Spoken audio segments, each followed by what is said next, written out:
Di sebuah kota kecil di California, tahun 1917, lahirlah seorang anak laki-laki keturunan Italia. Namanya Louis Zamperini. Dari kecil, Louis dikenal bandel, nakal, dan sering bikin orang tuanya pusing. Ia suka mencuri, berkelahi, bahkan hampir terjerumus ke jalan kriminal. Tapi ada satu hal yang mengubah jalan hidupnya, lari. Dengan kecepatan kakinya, Louis bisa kabur dari masalah. Dan siapa sangka, bakat melarikan diri dari kejaran polisi kecil-kecilan itu akan mengantarkannya ke panggung dunia. Saat remaja, kakaknya menyadari potensi Louis. Ia mendorong Louis untuk masuk ke tim atletik sekolah. Awalnya Louis enggan, tapi ketika ia merasakan kecepatan kakinya membuat orang kagum, ia jatuh cinta pada lari.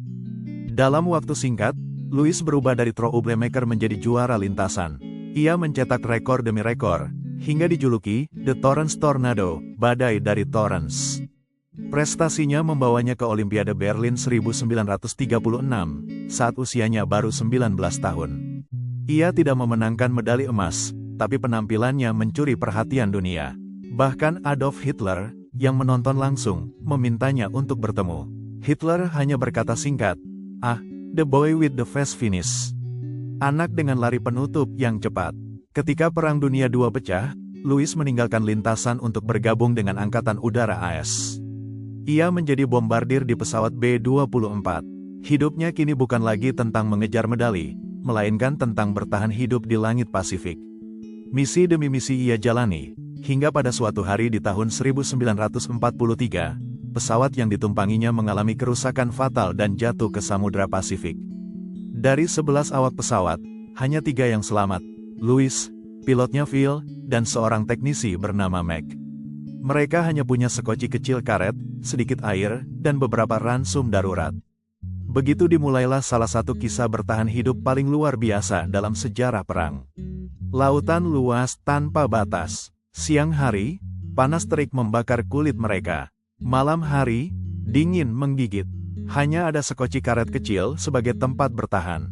Hari-hari pertama, mereka makan coklat darurat, tapi persediaan cepat habis. Mereka menangkap ikan terbang dengan tangan kosong, bahkan meminum air hujan yang ditampung dengan kaleng kecil. Hiu-hiu mengintai di sekitar sekoci, mengikuti mereka berhari-hari. Pernah suatu ketika, hiu meloncat dan hampir menyeret Louis. Tapi ia melawan dengan mendobrak kepala hiu menggunakan dayung. Pada hari ke-33, Mac tidak kuat lagi. Ia meninggal, dan tubuhnya dilarung ke laut. Tinggallah Louis dan Phil, yang terus melawan rasa lapar, haus, dan putus asa. Total 47 hari mereka terombang-ambing di laut, hingga akhirnya mereka melihat daratan. Tapi bukannya selamat, mereka justru ditangkap oleh Angkatan Laut Jepang. Louis dan Phil dibawa ke kamp tahanan Jepang. Di sanalah dimulai babak baru penderitaan. Mereka disiksa, dipaksa kerja paksa, dan dijadikan tontonan propaganda. Salah satu penjaga kamp yang terkenal kejam bernama Mutsuhiro Watanabe, dijuluki The Bird. Ia menjadikan Louis sebagai sasaran favoritnya. Dipukul, dihina, dipaksa berdiri berjam-jam, bahkan dipaksa memikul balok kayu berat di atas kepalanya. Tubuh Louis semakin kurus, wajahnya pucat, tapi matanya tetap menyala. Ia tidak mau menyerah. Ia bertahan bukan hanya untuk dirinya, tapi juga untuk membuktikan bahwa ia tidak bisa dihancurkan. Tahun demi tahun berlalu di kamp itu. Setiap hari adalah perjuangan antara hidup dan mati. Tapi meski tubuhnya hancur, semangat Louis tetap tak patah. Tahun 1945, perang berakhir.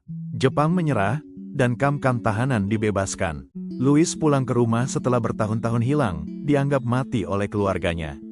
Pertemuan dengan keluarganya penuh air mata, tapi kebahagiaan itu dibayangi luka dalam. Tubuh Louis rusak, jiwanya hancur. Ia mengalami trauma berat, mimpi buruk, dan amarah yang tidak bisa padam. Ia membenci Jepang, terutama Watanabe, yang menyiksanya habis-habisan. Hidupnya mulai tenggelam dalam alkohol dan keputusasaan.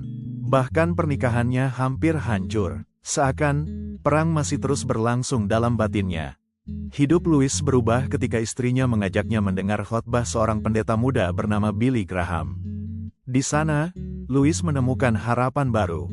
Ia menyadari bahwa untuk benar-benar bebas, ia harus melepaskan kebencian yang membelenggu. Dengan iman barunya, Louis berhenti minum, mulai memperbaiki hidup, dan memilih untuk mengampuni para penjaganya, termasuk Watanabe. Beberapa tahun kemudian, ia kembali ke Jepang, bukan untuk membalas dendam, tapi untuk menemui para mantan penjaga KAM dan memberi mereka maaf. Itu adalah kemenangan sejati Louis Zamperini, bukan hanya selamat dari perang, tapi juga selamat dari kebencian.